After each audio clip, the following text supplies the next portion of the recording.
सिर्फ आपको sine theta की वैल्यू याद रखनी है। ट्रिग्नोमेट्री टेबल पूरी मैं याद कराऊंगा, ये मेरा बात। बेसिकली आज अपन बात करने वाले हैं एक्सरसाइज 8.2 का एक इंट्रोडक्शन वीडियो, जिसमें अपन देखेंगे जो ट्रिग्नोमेट्री रेशियोज रहते हैं फॉर स्पेसिफिक एंगल्स, जिसमें अपन देखेंगे एक ट्रिग्नोमेट्री ड्राइव्ड टेबल जो हमें याद करने में कठिनाई होती है, लेकिन आपको कोई भी क्लू याद नहीं करना पड़ेगा इस वीडियो को देखने के बाद। वो बहुत सारे कॉन्सेप्ट रहते हैं, लेकिन एक कॉन्सेप्ट अगर आप समझ जाओगे तो सारे कॉन्सेप्ट आप इससे समझ जाओगे। तो ये जो रहने वाली है इसमें वो ट्रिग्नोमेट्री रेशियो के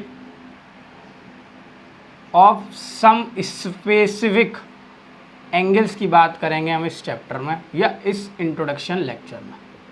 चैप्टर में तो बहुत सारी हमने बात कर ली इंट्रोडक्शंस में कि भैया ट्रिग्नोमेट्री रेशियो 6 थे, जिसमें 3 हमने देखा था sine theta is equal to perpendicular upon hypotenuse.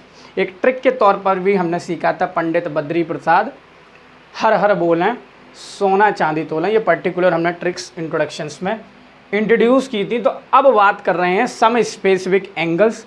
तो बेसिकली जो शुरुआत हमने की थी रेशियो में वो किससे शुरू करी थी? साइन थीटा से। तो बेटा साइन थीटा से भी यहाँ शुरुआत करनी है, और थीटा से शुरू करना है तो हमें जो पर्टिकुलर एंगल्स लेने हैं वो समझने हैं। अभी आपको एनसीईआरटी में ट्रिग्नोमेट्री टेबल मिल जाएगी, लेकिन बेटा याद करने का तरीका यहाँ से समझो, उस चीज़ को तभी समझ पाओगे कि बात क्या कर रहे हैं हम। तो देखो बेटा स्पेसिफिक, पहले हम किसकी बात कर रहे हैं? साइन थीटा के। पहले इंट्रोडक्शन जो है वो कौन सा रेशियो है? Sine theta. कौन से एंगल? 0 डिग्री के लिए, 30 डिग्री के लिए, 60 डिग्री के, ज़्यादा बड़े बॉक्स हो गए, चलो कोई इशू नहीं। 60 डिग्री के लिए नहीं, यहाँ होगा 45 डिग्री के लिए, और यहाँ 60 डिग्री के लिए, और यहाँ 90 डिग्री। अब छोटा सा बॉक्स बचा जो वो हमारा काम का हो जाएगा, उसमें हम अपनी कैलकुलेशन कर लें। बहुत बड़े बड़े बॉक्स होंगे, कोई इशू नहीं, समझ में आना चाहिए। Sine theta. अब देखो बेटा मैं इसमें क्या करूँगा, कोई भी क्लू कोई भी ट्रिक के तौर पर काम नहीं करता मैं ट्रिग्नोमेट्री टेबल में। आप बस साइन थीटा की वैल्यू याद रख लो, ये मेरा वादा है, आपको पूरी ट्रिग्नोमेट्री टेबल याद हो जाएगी। सिर्फ आपको साइन थीटा की वैल्यू याद रखनी है। ट्रिग्नोमेट्री टेबल पूरी मैं याद कराऊंगा, ये मेरा वादा है। तो ध्यान से देखो इस वीडियो को, बहुत ही इंट्रोडक्शन, बहुत ही ईजी वे में हम इसका ट्रिग्नोमेट्री टेबल देखेंगे। तो साइन थीटा में 0 डिग्री जो रहता है वो कैसा रहता है? 0 रहता है। थीटा, अब जो थीटा है अब वो बन गया 30 डिग्री। तो बेसिकली जो थीटा की वैल्यू होती है साइन में वो इंक्रीज होती जाती है। तो 0 के बाद जो बढ़ेगा वो कौन बढ़ेगा? 1/2। 45 डिग्री में साइन थीटा की वैल्यू होती है बेटा 1/√2। 60 में कितनी होती है? √3/2। और 90 में जाकर के कितनी हो जाती है? 1। तो ये सिर्फ साइन थीटा में होता है कि एंगल बढ़ा रहे हैं और थीटा की वैल्यू भी क्या हो रही है बेटा? वैल्यू बढ़ रही है। जैसे साइन थीटा बढ़ाने पर, जैसे ऐसे हम लिखना चाहो तो लिख दो, sine theta increase when theta is also increase. जब थीटा बढ़ाओगे तो साइन थीटा बढ़ेगा, क्योंकि 0 पे 0, 30 पे 1/2, 45 पे 1/√2, 60 पर √3/2, और 90 पे कितना हो जाएगा बेटा? 1 हो जाएगा। आप देख पा रहे हो इंक्रीजिंग ऑर्डर ऑफ में लगी हुई हैं डिग्री सारे एंगल्स।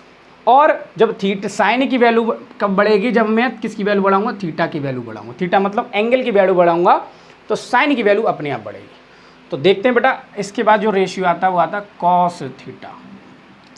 कॉस थीटा में क्या काम करना है? कॉस थीटा में ये काम करना है, सारा काम उल्टा करना है। इसमें कैसे करना है? जो साइन थीटा में 0 की वैल्यू थी वो वैल्यू वो 90 में पहुंच जाएगी, और जो 90 की वैल्यू थी वो 0 में आ जाएगी। बात समझ में आया जो मैं बोल रहा हूँ? या इसको करना चाहो ऐसे समझो कि जो कॉस थीटा, जो साइन थीटा की 0 की वैल्यू थी वो 90 में पहुंच जाएगी, 90 वाली 0 में पहुंच जाएगी। तो ये बेटा यहाँ कितना हो जाएगा? 1, क्योंकि 90 की वैल्यू कितनी है? 1। इंटरचेंज हो रही है, और यानी कि ये इससे इंटरचेंज हो जाएगी, तो ये कितना हो जाएगा? 0। बात समझ में आ गई? कोई दिक्कत नहीं। 30 वाला 60 से इंटरचेंज हो जाएगा, तो इसकी 30 कितनी हो जाएगी? √3/2, और इसकी 60 कितनी हो जाएगी? 1/2। समझ पा रहे होगे? अब ये किससे इंटरचेंज होगा? किसी से नहीं, तो सिंपल यही लिख दो इसमें। मैंने कहा था ना आसान है, सिर्फ आप साइन थीटा की वैल्यू याद रखो, आपका वादा है पूरा तरीके से आपको ये याद होगी, क्योंकि हम कॉन्सेप्ट से बात कर रहे हैं कोई भी क्लू के थ्रू हम बात नहीं कर रहे। तो बेटा 0 थी तो 0 वाली डिग्री 90 डिग्री में इंटरचेंज होगी, 60 वाली 30 में इंटरचेंज होगी, बस यही करना है इसमें। तो जो 90 में थी वो 1 हो गई, जो 0 में थी वो 90 की हो गई, जो 60 की थी वो 30 की हो गई, जो 30 की थी वो 60 हो गई। 45 किसी से इंटरचेंज नहीं हो सकता, तो सिंपल 1/√2। तो आप देख पा रहे होगे इसकी वैल्यू डिक्रीज हो रही है, पहले कितनी थी 1, फिर लास्ट में कितनी हुई 0। तो हम बोल सकते हैं कॉस थीटा बढ़ाने पर कॉस थीटा कैसा हो रहा है, डिक्रीज हो रहा है। एक नंबर का क्वेश्चन पूछ लेता हूँ, थीटा बढ़ाने पर मैंने साइन के थ्रू समझा दिया, थीटा बढ़ाने पर साइन थीटा बढ़ रहा था और थीटा बढ़ाने पर कॉस थीटा क्या हो रहा है, घट रहा है। बात समझ में आया, डिक्रीजिंग ऑर्डर में काम कर रहा है। बात समझ में आई होगी मेरे हिसाब से। नेक्स्ट मांग रहा है कौन सा रेशियो, टेन थीटा। 2 मिनट रुक जाओ, पूरा तैयार हो जाएगा आपको। टेन थीटा क्या था, तो टेन थीटा का मतलब क्या हुआ, टेन थीटा होता है, एक और फॉर्मूला बताया था इंट्रोडक्शन में, tan theta is equal to sine theta upon cos theta, ये फॉर्मूला होता है। इन दोनों का डिवाइड दे दो, साइन थीटा और कॉस थीटा का डिवाइड दे दो, टेन थीटा की वैल्यू अपने आप आ जाएगी। तो अगर आपको निकालनी हो, मैं इसको छोड़ दे रहा हूँ, बाद में मैं इरेज कर दूँगा। हाँ, टेन जीरो की वैल्यू निकालनी है, तो टेन जीरो की वैल्यू कैसी आएगी, sine zero divide by cos zero, sine zero को divide by cos zero, simple. दोनों के एंगल्स का क्या करना है, हमें डिवाइड करना। अब साइन जीरो की वैल्यू कितनी है बेटा, 0/1। 0/1 क्या होता है, खुद 0 होता है। बात समझ में आया। ऐसे अगर 1/0 होता तो नॉट डिफाइंड हो जाता, नॉट डिफाइंड, जब 0 नीचे आता। लेकिन ये क्या है, 0/1, तो आंसर कितना हो जाएगा, 0। बात समझ में आया, कोई दिक्कत नहीं, कोई दिक्कत नहीं। नेक्स्ट अगर मैं देखूँ टेन 30 की वैल्यू, तो बेटा कैसे आएगी, sine 30 degree upon cos 30 degree, sine 30 degree upon cos 30 degree. तो बेटा साइन 30 डिग्री की वैल्यू कितनी है, साइन 30 डिग्री 1/2, कॉस 30 की डिग्री की वैल्यू कितनी है, √3/2। ये कैंसिल आउट हो जाएंगे। अब तो ये बहुत बार आ चुके हैं आपके सामने ऐसे क्वेश्चंस, तो 1/√3 हो जाएगी, सिंपल। अगर पेपर में भूल जाओ ना, तो वो साइन थीटा की वैल्यू याद रखो, सारी ट्रिग्नोमेट्री टेबल तुम चुटकियों में बना लोगे खुद। टेन थीटा की वैल्यू आ गई, तो इसके बाद हम किसकी निकालेंगे, टेन 45। तो टेन 45 की कैसे आएगी बेटा, टेन 45, तो sine 45 degree upon cos 45 degree. तो साइन 45 कितना, 1/√2, और ये भी बेटा कितना, 1/√2। √2 से रूट को 2 गया, बना गया आंसर। बात समझ में आया, तो आंसर कितना हो जाएगा, 1, कोई इशू नहीं। नेक्स्ट क्या मांग रहा है, बताओ फटाफट, टेन 60 डिग्री, टेन 60 कितना हो जाएगा, साइन 60। अब तो खुद निकालने की कोशिश करो, कॉपी सामने होगी, खुद करने की कोशिश। साइन 60 कितना, साइन 60 है √3/2 और कॉस 60 है 1/2। 2 से 2 कट गया, आंसर कितना आ गया, √3, क्योंकि 1 नीचे है, तो हम इसको क्या लिख देंगे, डायरेक्ट √3। बात समझ में आ रही होगी इतनी। अब लास्ट बचा टेन 90। टेन 90 कितना है बेटा, साइन 90 अपॉन कॉस 90। तो साइन 90 कितना, 1 और 0। अभी जस्ट बताया था, जब 0 नीचे आ जाता है तो आंसर क्या हो जाता है, not defined, not defined. Okay, ये किसके लिए है, 90 डिग्री के केस में। पहला आपको ये केस मिला है जहाँ नॉट डिफाइंड मिल रहा है। तो नेक्स्ट मांग रहा है बेटा, ये चीज़ मेरे हिसाब से समझ में पक्की तरीके से आई होगी। तो नेक्स्ट मांग रहा है बेटा, होता था कोसेक थीटा। कोसेक थीटा एक रेसिप्रोकल रेशियो था जो हमने देखा था। कोसेक थीटा किसका रेसिप्रोकल होता था, साइन थीटा का रेसिप्रोकल होता था। तो जो थीटा में वैल्यू होगी, जो साइन में वैल्यू होगी, तो कोसेक थीटा क्या, कोसेक थीटा को क्या लिखूँ, cosec theta is equal to 1/sin theta. जैसे मान के चलते कोसेक में 45 की डिग्री की वैल्यू कितनी होगी, तो साइन में जो 45 की डिग्री की वैल्यू होगी उसका 1 से डिवाइड दे दो, आंसर आपके सामने होगा। बात समझ में आया। तो कोसेक थीटा क्या होता था, is equal to 1/sin theta, ठीक है ना। तो उसका उल्टा करना है। तो देखो जरा समझो जरा ध्यान से। पहले हम देखेंगे कोसेक 0 की वैल्यू, कोसेक 0 मतलब 1/sin 0, 1/sin 0। अब sin 0 की वैल्यू बेटा कितनी है, 1/0। तो ये तो सॉल्व ही नहीं होगा, ये आंसर कितना हो जाएगा, नॉट डिफाइंड। तो यहाँ कितना लिख देंगे, नॉट डिफाइंड। बात समझ में आई, नॉट डिफाइंड, कोई इशू नहीं, समझ में मेरे हिसाब से पूरी आई होगी। तो नेक्स्ट क्या मांग रहा है, कोसेक 30, कोसेक 30 डिग्री, तो 1/sin 30 डिग्री, ठीक है। तो 1/sin 30 कितना है, साइन 30 1/2, इसको क्या कर दो रेसिप्रोकल, ये 2 कहाँ पहुँच जाएगा ऊपर, तो कितना हो जाएगा 2, सिंपल, ठीक है ना। कोसेक की कैसे निकलेगी, साइन थीटा को डिवाइड में दे दो 1 से, सिंपल अपने आप निकल जाएगी किसकी, कोसेक की, उस पर्टिकुलर एंगल से। जैसे हम बात करें कोसेक, बोला फटाफट, कोसेक 45 डिग्री कितना निकलेगा, फटाफट से बताओ, 1/sin 45 डिग्री, तो 1/√2, तो ये √2 पर पहुंच जाएगा, तो कितना हो जाएगा आंसर, √2। बात समझ में आया, कोई इशू नहीं, इतनी चीज़ आपको पक्का समझ में आ रही होगी, इसमें कोई भी दौरा नहीं है। तो नेक्स्ट मांग रहा है बेटा cosec 60, तो जाएगा 1/sin 60, इसको भी उल्टा कर दो, 1/√3/2, तो 2 पर पहुंच जाएगा, ये हो जाएगा बेटा 2/√3। बात समझ में आया, मेरे हिसाब से कोई दिक्कत नहीं। अब क्या मांग रहा है बेटा, कोसेक 90, कोसेक 90 मतलब 1/sin 90, तो 1/sin 91, तो आंसर कितना आ गया 1। तो मेरे हिसाब से ये आपको पूरी तरीके से समझ में आ रहा होगा कि वैल्यू हमें कैसे निकालनी है, नॉट लर्निंग, नॉट रट्टाफिकेशन, ओनली समझिंग, हमें बिल्कुल समझ के चलना है कि वैल्यू आ कैसे रही है। साइन थीटा की वैल्यू याद रखो, पूरा कॉन्सेप्ट ट्रिग्नोमेट्री टेबल का आपके सामने होगा। तो देखिए बेटा नेक्स्ट क्या मांग रहा है, फिफ्थ में क्या मांगेगा, सेक थीटा। अब देखो सेक थीटा की रिश्तेदारी, जो सेक थीटा उल्टा होता था वो किसके साथ होता था, कॉस के साथ होता था, ठीक है ना, किसके साथ होता था, कॉस के साथ। 2 घंटे से पढ़ा रहे हैं, थोड़ा सा एनर्जी लेस हो जाती है, लेकिन नहीं बेटा एनर्जी लेस तो होना ही नहीं, हमें बिल्कुल एनर्जी लेस नहीं होना है, क्योंकि हमें काम एजुकेशन के ख़िलाफ़ करना है। एजुकेशन के ख़िलाफ़ जो रट्टाफिकेशन वाला काम होता है उसके ख़िलाफ़ हमें काम करना है, और एजुकेशन को एक दमदार स्थिति में लाना है। तो बिल्कुल अच्छी तरीके से उस चीज़ को हमें पकड़ना है। तो सेक थीटा इजिकल टू क्या हो जाता है, 1/cos theta, sec theta is equal to 1/cos theta. तो जो साइन में हम क्या कर, कोसेक में क्या कर रहे थे, साइन का उल्टा, ऐसी सेक में क्या करो, कॉस का उल्टा। बात समझ में आए, जैसे सेक 0 की वैल्यू तो cos 0 की वैल्यू, तो 1/cos 0 कितना है 1, लगा दो 1, आंसर कितना है 1। अब जैसे लगा दिया सेक 30 की वैल्यू, cos 30 डिग्री की वैल्यू, तो कितना आ गया 1/1/2, तो ऊपर पहुंच गया, ठीक है ना। cos 30 की वैल्यू तो 1/√3 थी, 1/√3/2, ये ऊपर पहुंच गया, तो कितना हो गया 2/√3। मतलब समझाने का तरीका ही नहीं है, खुद समझ में आ रहा होगा कि उसका उल्टा कर दो। देखो मैं उल्टा करने की कोशिश करूँगा, तो सेक 45 डिग्री, अब cos कितना था 1/√2, इसका उल्टा कर दो, √2 हो जाएगा। बात समझ में आया, कोई दिक्कत नहीं। जैसे साइन और cos सेम थे 45 डिग्री पर, ऐसी cos और कोसेक और सेक भी 45 डिग्री पर बिल्कुल सेम हैं। अब सेक 60 निकालना है, तो इसका उल्टा कर दो, तो ये कितना हो जाएगा 2 हो जाएगा। बात समझ में आ रही होगी मेरे हिसाब से, बात कैसे चीज़ों को लेकर चलना है। अब बेटा क्या है, सेक 90 डिग्री, तो 1/cos 90 डिग्री कर दो, तो 1/0, नीचे 0 आ रहा है, तो जब 0 आता है तो हमें बुरा लगता है, तो हम क्या लिख देते हैं वहाँ, नॉट डिफाइंड। लेकिन बहुत से धुरंधर होते हैं, इसको भी 0 लिखाते हैं। तो बेटा थोड़ा धुरंधरगिरी आप कॉपी पे ना दिखाएं, इस चीज़ को समझ जाओगे कि एक चीज़ कैसे हो रही है। बात समझ में आया। नेक्स्ट लास्ट बचता है हम पे 6 नंबर का कॉट थीटा।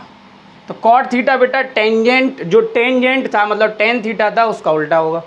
तो जैसे कॉट 0 की बात करूँगा तो 0 को रेसिप्रोकल में लो, तो ये कितना हो जाएगा, कॉट 0 इजिकल टू, बोलो फटाफट से, कॉट 0 इजिकल टू 1/tan 0, तो tan 0 कितना 0, तो ये कितना हो जाएगा आंसर 0। बात समझ में आया, 0 हो जाएगा, नहीं 1/0 आ रहा है, तो आंसर क्या हो जाएगा, नॉट डिफाइंड। यानी कि आप नॉट डिफाइंड के केस समझ पा रहे होगे। नॉट डिफाइंड कहाँ कहाँ आ गया, और मेरे हिसाब से अब नहीं आएगा। तो tan के 90 में, अगर tan के 90 पर आया तो cos के 0 पर आना है, बढ़िया सी बात। और कहाँ आया, कोसेक के 0 पर, तो सेक के कहाँ पर आया 90 पर, यानी 90 और 0 के इंटरचेंजिंग में आ रहा है। वो हमें पहचानना है कि कहाँ पर नॉट डिफाइंड आना है। सिर्फ नीचे वाले रेशियोज में आ रहा है, टेन, कोसेक, सेक और कॉट में। साइन कॉस में कोई भी नॉट डिफाइंड के केसेस नहीं है। तो नेक्स्ट कॉट थीटा, अब कॉट 30 में, कॉट 30 मतलब tan 30 को उल्टा कर दो, तो कितना हो जाएगा बेटा, √3, क्योंकि पढ़ के आए हो ना, cot theta is equal to 1/tan theta. इसको समझने के लिए क्या बड़ी बात करनी है अपन को, तो √3 हो गई, इंटरचेंज हो गई वैल्यू। कोई इशू नहीं, बात पूरी तरीके से आपको समझ में आ रही होगी। अब 1 को अब tan 45 डिग्री मतलब क्या हुआ, 1/cot 45 डिग्री। जब आप क्या लिख रहे हो, cot 45 degree is equal to 1/tan 45 degree लिख रहे हो, तो tan 45 डिग्री कितना हो जाएगा, 1/cot 45 डिग्री। दोनों आपस में रेसिप्रोकल है, तो 1 का रेसिप्रोकल करोगे तो 1 ही आ जाएगा। इतनी जी बात समझ में पक्के तरीके से, ये लाइनें नहीं हुई हैं तो लाइनें करो, पूरी पक्के तरीके से ये बात समझ में आ रही होगी। तो नेक्स्ट बेटा क्या मांग रहा है, इस 2 को कहाँ है आंसर इसका, 2 का, ये 2 इसको यहाँ देखो, हाँ चलो जी इसकी भी लाइनें कर दो क्योंकि फिर दिक्कत तुम्हें ना होनी चाहिए। तो कॉस अब tan 60 का हाफ मतलब डिवाइड बाई 1 कर दो, ठीक है ना। तो tan 60 का डिवाइड बाई 1 करो तो 1/√3 हो जाएगा। बात समझ में आया, कोई इशू नहीं। अब क्या बचा, tan क्या मांग रहा है, tan 90 डिग्री में क्या नॉट डिफाइंड, तो tan 90 डिग्री की देखो जरा, tan नहीं cot के निकालो, तो cot 90 is equal to 1/tan 90, तो ये कितना नॉट डिफाइंड, 1/नॉट डिफाइंड होता है बेटा 0, 1/नॉट डिफाइंड होता है 0, तो cot 90 डिग्री कितना हो जाएगा 0। बात समझ में आया। तो मेरे हिसाब से ये स्पेसिफिक वैल्यू, करेक्टरिस्टिक वैल्यू, एक क्वेश्चन ले लेते हैं जिसके थ्रू हम इसको सॉल्व करेंगे, और एक NCERT बढ़िया सा क्वेश्चन लेते हैं जो दिया है आपकी टेक्स्ट बुक में। एग्जाम्पल नंबर ले लेते हैं, एक एग्जाम्पल नंबर 6 दिया है। तो मेरे हिसाब से आपको ये पक्का तरीके से समझ में आई होगी। तो आप अगर साइन की वैल्यू समझ गए तो पूरा कॉन्सेप्ट के थ्रू आपको वैल्यू समझ में आ जाएंगी कि साइन की वैल्यू क्या हो रही है, थीटा बढ़ने पर बढ़ रही है, तो कैसे 0, 1/2, 1/√2, √3/2 और 1। और कॉस की वैल्यू जो हो रही है वो इंटरचेंज हो रही है विद साइन, जो उसमें 0 की वैल्यू होगी साइन में, कॉस में वो 90 की वैल्यू हो जाएगी, मतलब ये इंटरचेंज हो रही है। बात समझ में आया, ऐसे है तो अब ऐसे हो रहा है, ओके। और जो tan की वैल्यू आएगी वो कॉस और साइन और कॉस को डिवाइड के में देना पड़ेगा, तब वैल्यू निकल के आएगी। कोसेक की वैल्यू जो निकल के आएगी वो साइन को उल्टा करने के बाद आएगी, सेक की जो वैल्यू आएगी कॉस को उल्टा करने के बाद आएगी, कॉट की वैल्यू जो आएगी वो tan को उल्टा करने के बाद आएगी। बस एक फंडामेंटल और याद रखना है, 1/0 का जब होता है 1/0 इक्वल टू क्या होता है, नॉट डिफाइंड होता है, ठीक है ना। 0/1 क्या होता है, 0 होता है। एक और चीज़ समझो, 1/नॉट डिफाइंड क्या होता है, हमारा 0 होता है। तो फटाफट से इसका एक स्क्रीनशॉट लो या कॉपी पे बनाओ। एक पहले तो आप साइन थीटा की खुद बनाना, और जब खुद ना बनाना आए तो एक बार देखना, और सारे टिग्नोमेट्री रेशियो से खुद एंगल्स के रेशियो, स्पेसिफिक जो एंगल्स है वो निकालना। तो नेक्स्ट अपन बात करते हैं एग्जाम्पल नंबर इसकी 6 की। एक छोटा सा एग्जाम्पल आपकी टेक्स्ट बुक में सॉल्व दिया है। तो नेक्स्ट क्या मांग रहा है, एग्जाम्पल नंबर 6। बोर्ड तो हालत ख़राब हो गई इसकी पूरी, हाँ। एग्जाम्पल नंबर 6 पूरी तरीके से दिख रहा होगा मेरे हिसाब से, गंदा लग रहा है। चलो जी समझ लेना। एग्जाम्पल नंबर 6 क्या कह रहा है, in a triangle ABC right angle triangle at B. एक ट्राइंगल है ABC, बी पर 90 डिग्री बनना, और उसने बोला है angle ACB equal to 30 degree, ACB equal to 30 degree, ये 30 डिग्री दिया, और ये भी 5 दे दिया। तो गिवन में हमें दे दिया है AB is equal to 5 centimetre, और एंगल ACB इक्वल टू, बेटा बोलो जरा फटाफट से, 30 डिग्री। ये काम करने को बोला उसने, कहा भैया BC और AC की वैल्यू निकाल दो। निकाल देंगे, कोई इशू नहीं। BC और AC की वैल्यू निकाल।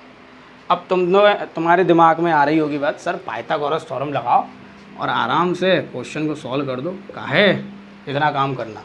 तो बेटा पाइथागोरस के लिए 2 साइड चाहिए, हमें एक ही साइड दी।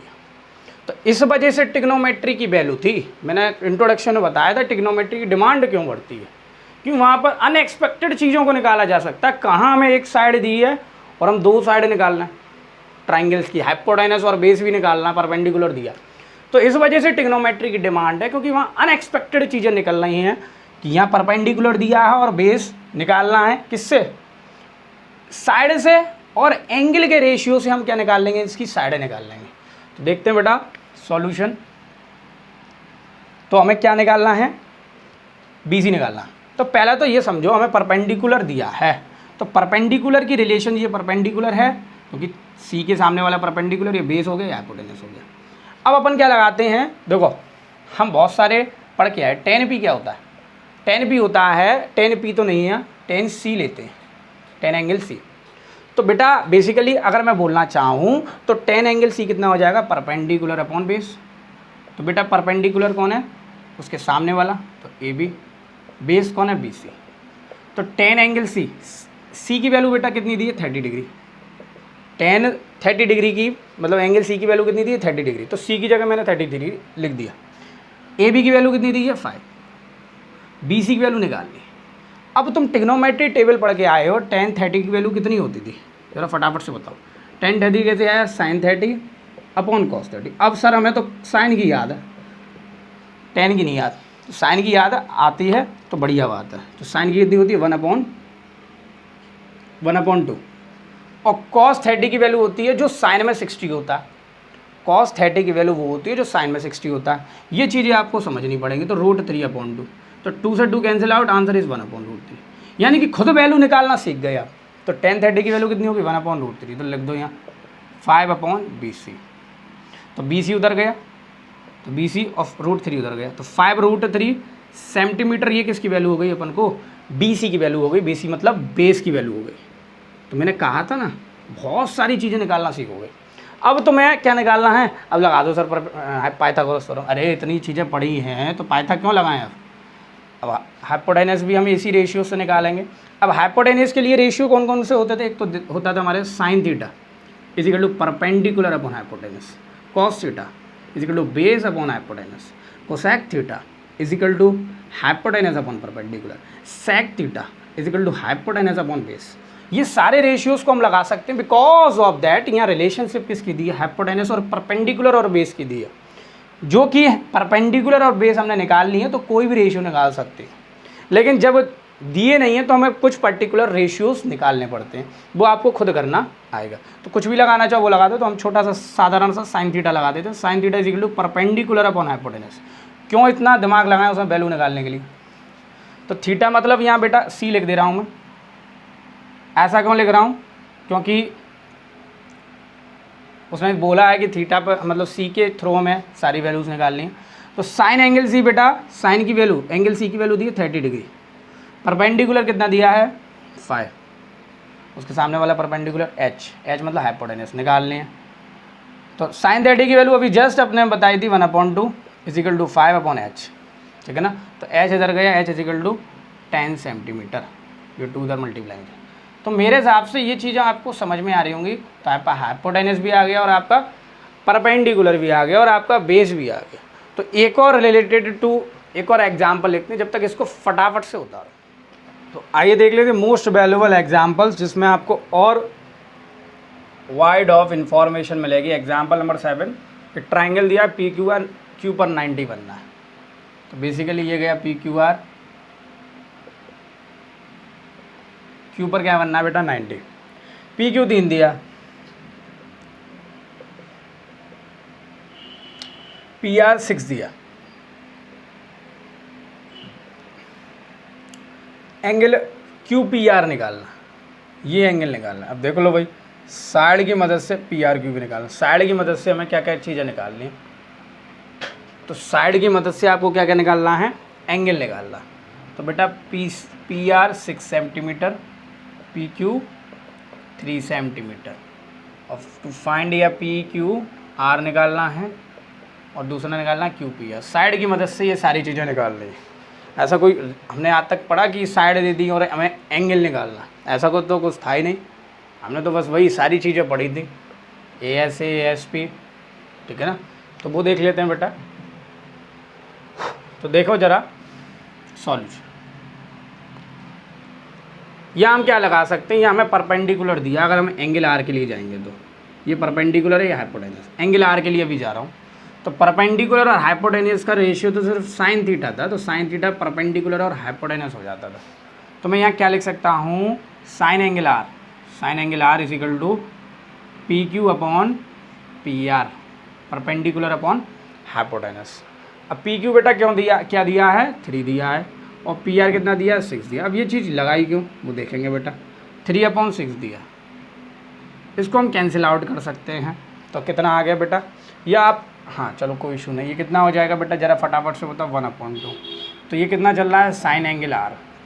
अब बेटा ये बताओ साइन में 1/2 वैल्यू किस में होती है, ज़रा फटाफट से बताओ। अगर देखा हो तो पहली 0 में 0 होती है, 30 में 1/2 हो जाती है, 45 में 1/√2 हो जाती है, ये √3/2 हो जाती है और ये 1 हो जाती है। ये 5 वैल्यू थी हम पे। तो 1/2 कहाँ हो रहा है, देखो फटाफट, ये 0 में, ये 30 डिग्री। तो इसको मैं क्या लिख सकता हूँ, sine angle R is equal to sine 30 degree. अब ये एंगल आर की वैल्यू इससे कंपेयर कर दो, तो एंगल आर कितना हो जाएगा, 30 डिग्री। फटाफट से हो गया, एंगल आर कितना हो गया, 30 डिग्री। बात समझ में आई कि नहीं आई। अगर बेटा साइन एंगल पी के लिए जाते हैं तो ये हमारा परपेंडिकुलर होता है या हाइपोटेनस होता है, तो परपेंडिकुलर नहीं था उस केस में, तो वहाँ साइन नहीं लगाते, वहाँ क्या लगाते हैं, उसके लिए बेस होता है। तो हम बेस और हाइपोटेनस लगाते, क्या लगाते, कॉस लगाते, क्या लगाते, कॉस लगाते। तो कॉस कितना हो जाता, बेस अपॉन हाइपोटेनस, तो वहाँ पी की वैल्यू निकल के आती। बात समझ में आई होगी इतनी बात। तो अगर आप, अब ये 90 है, ये 30 डिग्री, तो आप ASP से भी इसको निकाल सकते हो, angle sum property of triangle, कि 90 + 30 और plus angle P is equal to 180। तो ये कितना हो जाएगा, 90 + 30 120, तो वो एंगल 60 निकल के आएगा। बात समझ में आया। तो मैं उसको किससे दिखा रहा हूँ, इस ट्रिग्नोमेट्री रेशियो से ही दिखा रहा हूँ, उसको भी निकालना। तो बेटा वहाँ मैं क्या लगा रहा हूँ, cos P लगा रहा हूँ। अब ऐसा क्यों लगा रहा हूँ मैं बता चुका, क्योंकि बेस हाइपोटेनस दिया, मुझे परपेंडिकुलर नहीं दिया, क्योंकि cos P कितना होता है, cos एंगल P के लिए लेके चल रहा हूँ, तो वो होता है बेटा बेस अपॉन हाइपोटेनस। तो इसके सामने वाला ये परपेंडिकुलर हो जाएगा, ये बेस हो जाएगा, इस वजह से मैं लगा रहा हूँ। तो बेस बेटा कितना हो जाएगा इसका, PQ अपॉन PR। ये ब्रैकेट में भी लिखते जाया करो कि कौन क्या है।